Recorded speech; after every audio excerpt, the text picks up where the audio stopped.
ఓం శరవణభవాయ నమః. నమస్తే అండి అందరికీ. Welcome back to my YouTube channel. నేను మీ శిశింద్రిని. ఈరోజు అమ్మ గుడిలో స్వామివారికి నైవేద్యం పులిహోర ప్రసాదం తయారు చేస్తున్నారు. ఈ ప్రసాదం తయారీ విధానాన్ని వీడియో తీసి మీ ముందుకు తీసుకొచ్చాను. ఇంకా లేట్ చేయకుండా వీడియోలోకి వెళ్ళిపోతామా మరి? మీరు కూడా నాతో పాటు వచ్చేయండి.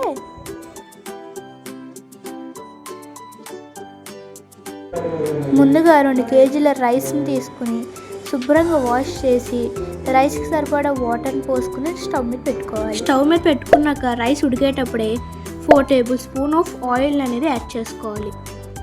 ఆయిల్ యాడ్ చేయడం వల్ల అన్నం అనేది పొడి పొడిలాడుతూ ఉంటుంది. మీరు ఈ మెథడ్ ఫాలో అయినా పర్లేదు, లేదా అన్నాన్ని వార్చుకున్నా పర్వాలేదండి. రైస్ ప్రిపేర్ అయిపోయాక విశాలమైన పాత్రలోకి రైస్ని షిఫ్ట్ చేసుకోవాలి. ఇలా షిఫ్ట్ చేసుకోవడం వల్ల ఏంటంటే రైస్ అనేది త్వరగా చల్లారుతుంది.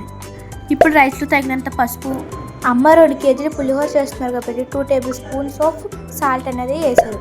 మీరైతే తగినంత సాల్ట్ అనేది యాడ్ చేసుకోవాలి. 2 కేజీల పులిహోరకి 250 గ్రామ్స్ ఆఫ్ చింతపండు అనేది పడుతుందండి. పులిహోరకి పోపుల నిమిత్తం 1/2 లీటర్ ఆయిల్ అనేది పడుతుంది.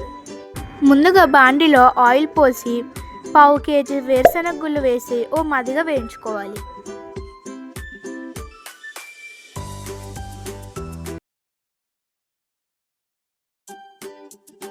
వేయించుకున్న వేరుశనగ గుళ్ళని పులిహోరలో కలపాలి. అన్నట్టు చెప్పడం మర్చిపోయానండోయ్, వేడి వేడి అన్నం మీద కరివేపాకు వేయాలి. పచ్చికొన్న కరివేపాకు ఫ్లేవర్ని బాగా తెలుస్తుంది. దీనివల్ల టేస్ట్ కూడా ఎంతో రుచిగా ఉంటుంది. చిన్న అల్లం ముక్క తీసుకుని చెక్కు తీసేసి వాటర్లో వాష్ చేసి వీడియోలో చూపిస్తున్న విధంగా అల్లం ముక్కల్ని ఆ సైజులో చాప్ చేసుకుని పక్కన పెట్టుకోవాలి. ఇప్పుడు 200 గ్రాముల పచ్చిమిర్చిని వీడియోలో చూపిస్తున్నట్టుగా కట్ చేసుకోవాలి. కరివేపాకుని శుభ్రంగా వాష్ చేసేసి ఒక గిన్నెలోకి తీసుకుని పక్కన పెట్టుకోవాలి. ఇప్పుడు పోపు కోసం బాండిలో ఆయిల్ వేసి 200 గ్రాముల పచ్చిశనగపప్పు, 200 గ్రాముల మినపప్పు,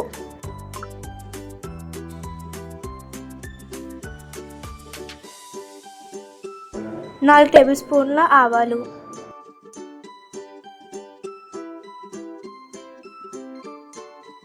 2 టేబుల్ స్పూన్ల జీలకర్ర వేసి బాగా కలుపుకోవాలి.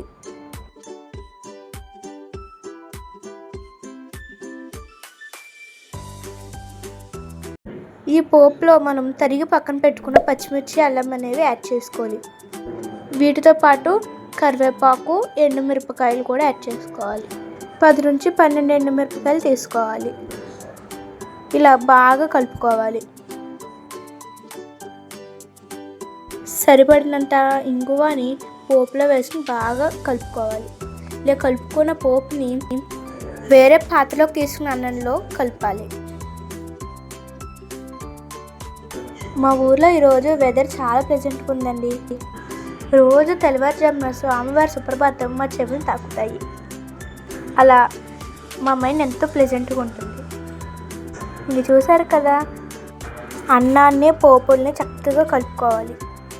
అంతేనండి, అమ్మ చేతి స్వామివారి నైవేద్యం పులిహోర ప్రసాదం రెడీ. అమ్మ అయితే స్వామివారి ప్రసాదాన్ని గుడిలోకి పంపించడానికి క్యాన్లోకి సర్దిస్తున్నారు. అమ్మ చేతి స్వామివారి నైవేద్య పులిహోర ప్రసాదం తయారీ విధానం ఈ వీడియోలో చూసారు. వీడియో నచ్చినట్లయితే లైక్, షేర్, కామెంట్ చేయండి. Don't forget to subscribe my YouTube channel. మరిన్ని వీడియోస్ కోసం బెల్ ఐకాన్ యాక్టివేట్ చేయండి. Thanks for watching.